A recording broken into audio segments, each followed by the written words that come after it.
Hello everyone, wishing you a wonderful day. Today we're diving into a heartwarming surprise when Truong suddenly decides to pick Tieu up early and take the whole family to the district playground. But what starts as just a fun outing ends up changing everything between Truong and Tieu.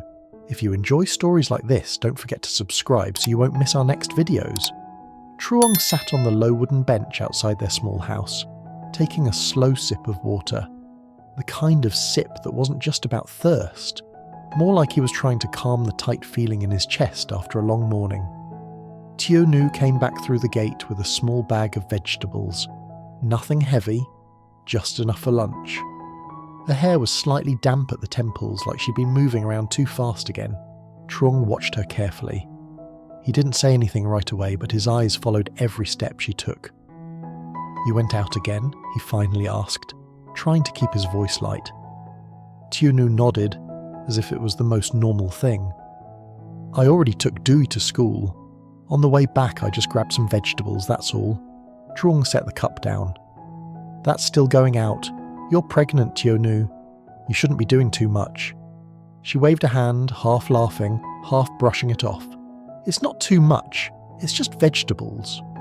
But Truong didn't smile. His face stayed serious in that gentle, stubborn way of his. "Even just vegetables adds up," he said. "You get tired faster now. If you feel tired, you need to rest. That's it." Tieu's expression softened. She knew he wasn't scolding her to be harsh.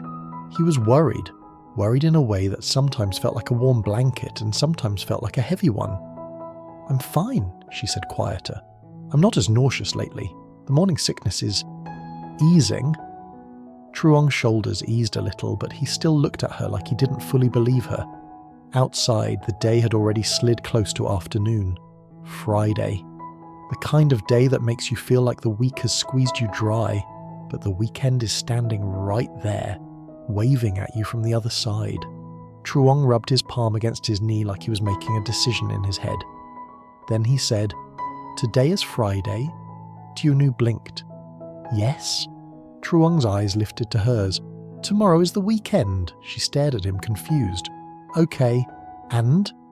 He leaned back slightly like he was about to say something risky or exciting. "This weekend, I don't want to sell potatoes." Tieu's mouth fell open just a little. "What?" "I'm serious," Truong said quickly, as if he feared she'd shut it down immediately. "We've been working non-stop. Tieu goes to school, comes home, studies. You stay home most of the time now and you get bored, you get sad, and He paused, swallowing. "I feel guilty leaving you here like that." Tieu didn't answer. Her face shifted. First surprise, then something softer, something almost bright. Truong continued, voice warmer now. "So I was thinking, we take advantage of the weekend. We pick Tieu up early today and we go down to the district. There's that children's playground. Let's take him to play." For a second, the air felt different, like clouds moving aside and a sudden slice of sunlight landing right in the middle of their yard. Tieu's eyes widened. "Pick him up early? Today?" Truong nodded. "Yes. But it's already close to afternoon," she said, still trying to catch up. "If we go now, we'll have to rush." "We can still make it," Truong said. "If we decide, we go now." Tieu looked at the vegetables in her hands, then at Truong's face. She saw the tiredness there, the kind of tiredness that comes from responsibility. But she also saw something else, hope, the kind that only appears when someone really wants to protect a small happiness for their family. Tieu's voice softened. "If we go, we take the bus?" Truong nodded immediately. "Yes, we catch the bus. When we get on, we tell the driver to stop near the school. Then we pick Tieu up, and after that we go straight to the district." Tieu let out a quiet laugh, not mocking, just amazed. "You planned all of that?" Truong scratched the back of his neck like he got shy. "I just thought about it. Tieu studies all the time. He barely plays. And you've been home, bored. I don't want that." Tieu's heart warmed so fast she felt it in her throat. She wanted to say, "I'm okay." She wanted to say, "Don't worry about me." But honestly, she had been lonely, and pregnancy made every emotion feel louder.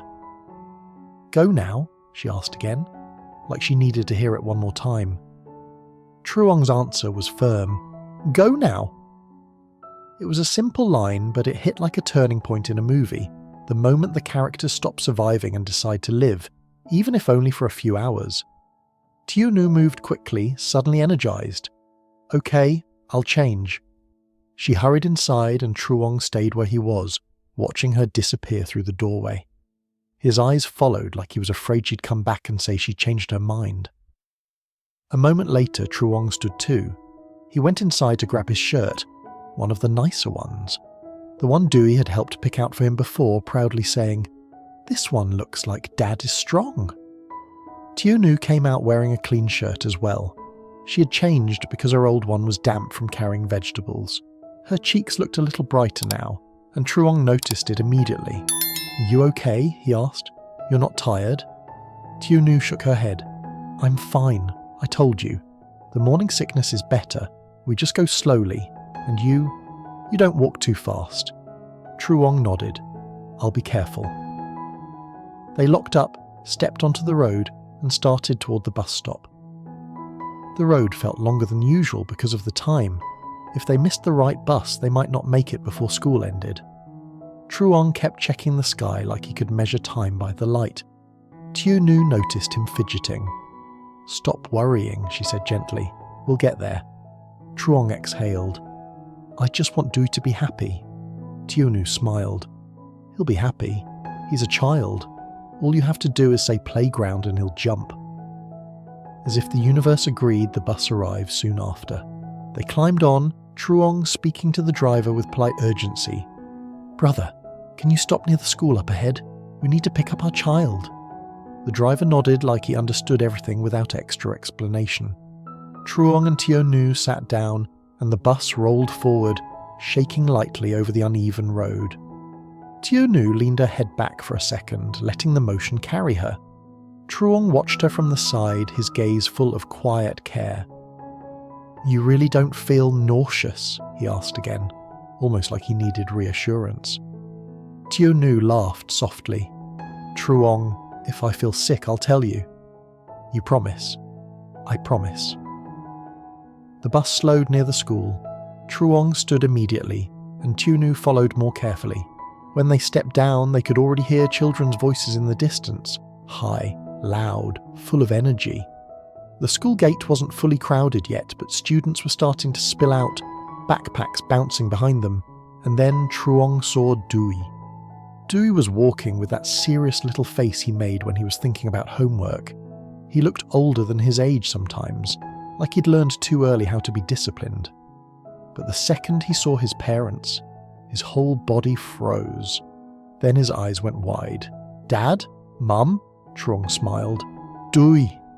Dewey ran toward them, almost tripping because his feet moved faster than his brain. He slammed right into Truong's side, hugging him hard. "Why are you here?" he asked, breathless. "Did something happen?" Tieu crouched a little, smiling. "Nothing bad happened. We came to pick you up early." Dewey blinked. "Early? But I still have—" Truong interrupted with a warm grin. "No studying today. We're going to play." Dewey's mouth dropped open. "Play?" Tieu nodded. "Yes. We're going down to the district. There's a playground." In that instant, it was like someone flipped a switch inside Dewey. The serious school kid vanished. A real child appeared. His face exploded into joy. "Really? We're going to the playground!" Truong laughed. "Really?" Dewey started bouncing in place like he couldn't contain it. "Can we play the car rides? Can we play the ball game? Can we eat snacks? Mum, are you coming too?" Tieu smiled, eyes shining. "Of course I'm coming!" Dewey grabbed her hand carefully like he remembered she was pregnant and needed gentleness, but he still couldn't stop smiling. "Dad, let's go now," he said, tugging Truong's sleeve. "Now, now, now." Truong looked at Tieu, and for a moment he felt something deep in his chest. Something like relief mixed with gratitude. This was why he wanted to come. This exact moment. This joy. "Okay," Truong said. voice soft but happy. Let's go. Truong led them back toward the bus stop with Dewey practically skipping between them.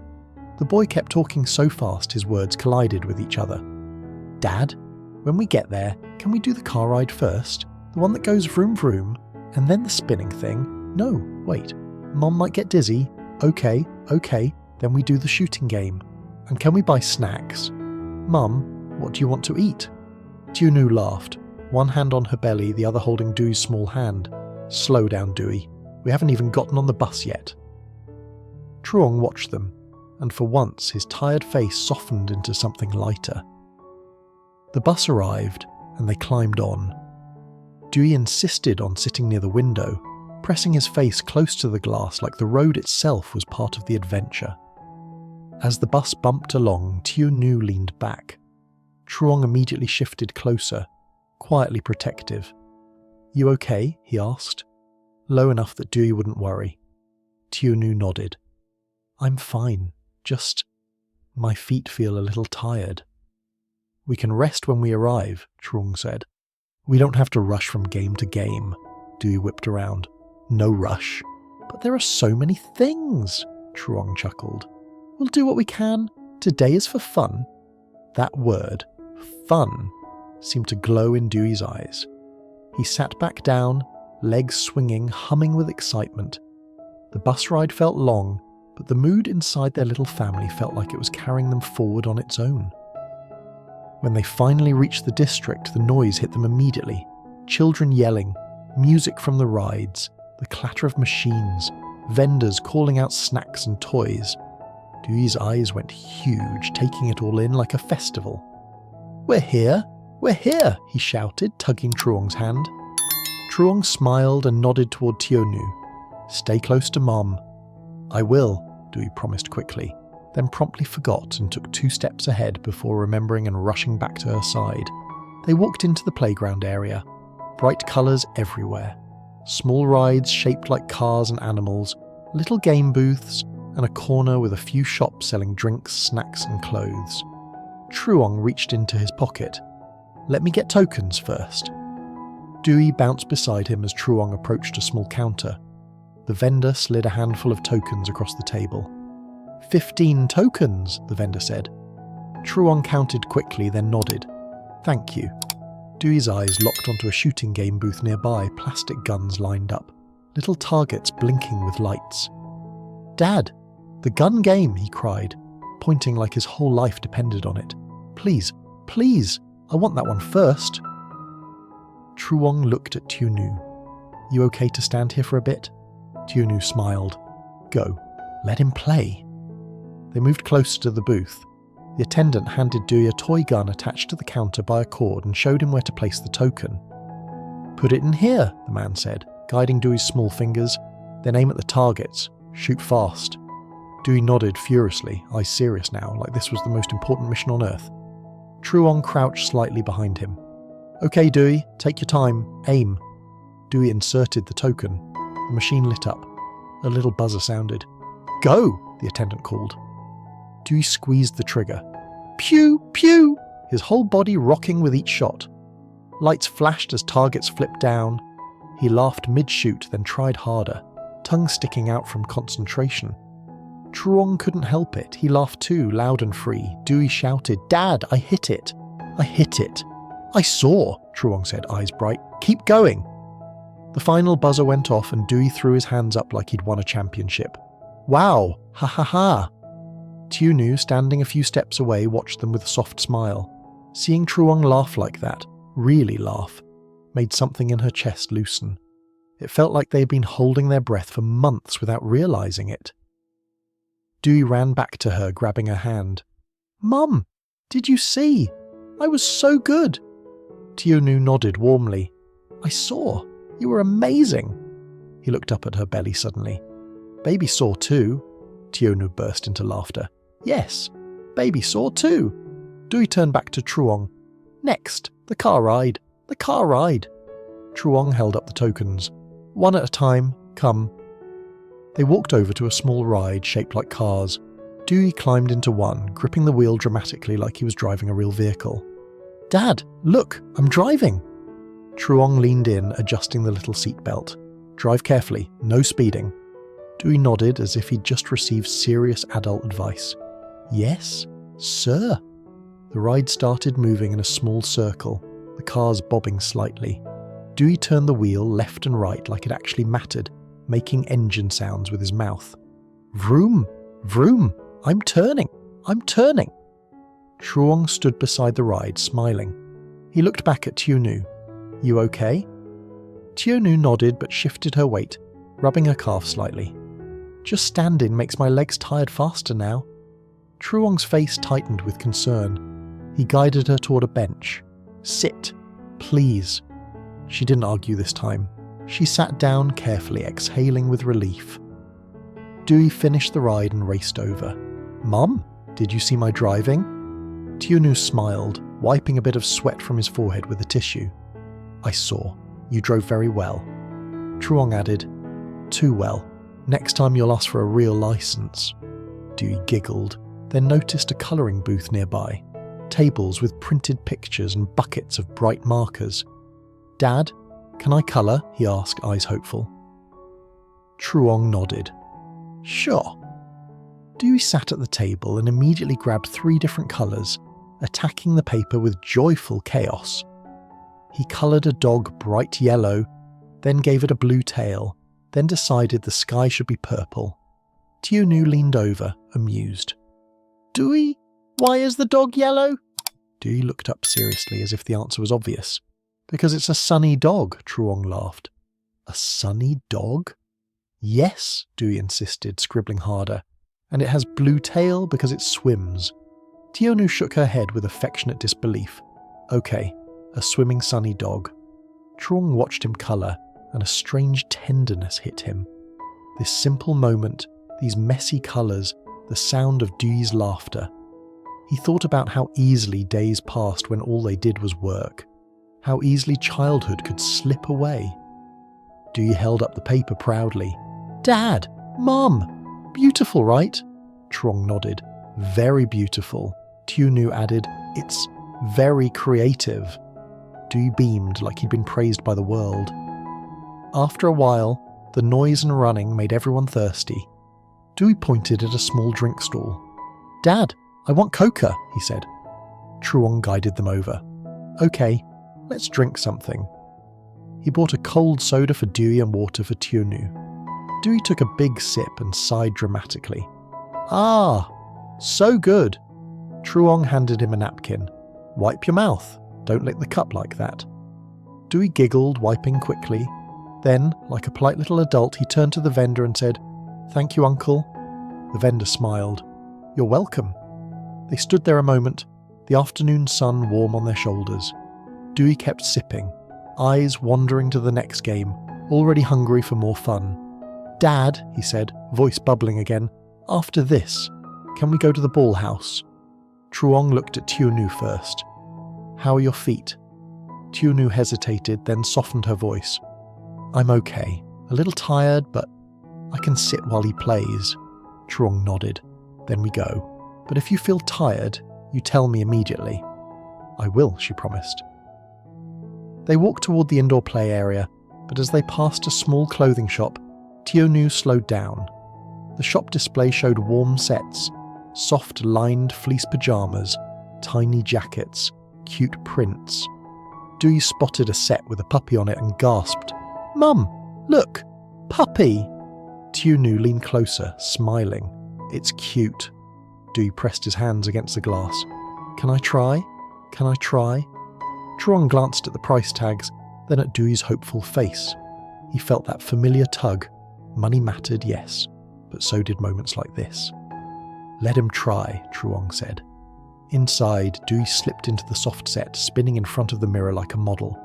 Mom, I'm handsome, Tieu laughed. You're very handsome. Dewey turned to Truong, eyes shining. Dad, do I look good? Truong nodded slowly, pretending to think hard. You look very expensive. Dewey didn't understand, just laughed. Buy it! Buy it! Tieu looked at Truong uncertain. Truong lifted a hand gently. It's okay, we'll take it. Dewey squealed, grabbing Tieunu's hand and jumping in place. Yay! Truong walked to the counter. Sister, we'll take this set. The shopkeeper nodded, ringing it up. 382,000. Truong paid, then accepted the bag. Dewey stood beside him, very serious again, this time in gratitude. He bowed his head a little and said to the shopkeeper, "Thank you, Auntie." Then he turned to Truong and said, brightly and clearly, "Thank you, Uncle Truong." Tieu paused, watching her son say Truong's name with that kind of warmth. Like Truong wasn't just a man in the house, but someone Dewey truly trusted, truly cherished. Truong's throat tightened for a second. He ruffled Dewey's hair to hide it. Okay. Let's go to the ball house before you thank me for breathing too." Dewey laughed and grabbed his hand, pulling him forward again.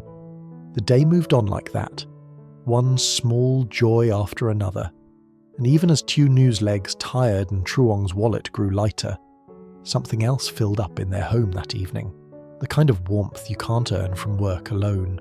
And for Truong, the biggest payment wasn't the money he spent. It was Dewey's laughter. It was Tieunu's smile. It was the quiet feeling that, for once, they had chosen family over survival, if only for one Friday afternoon.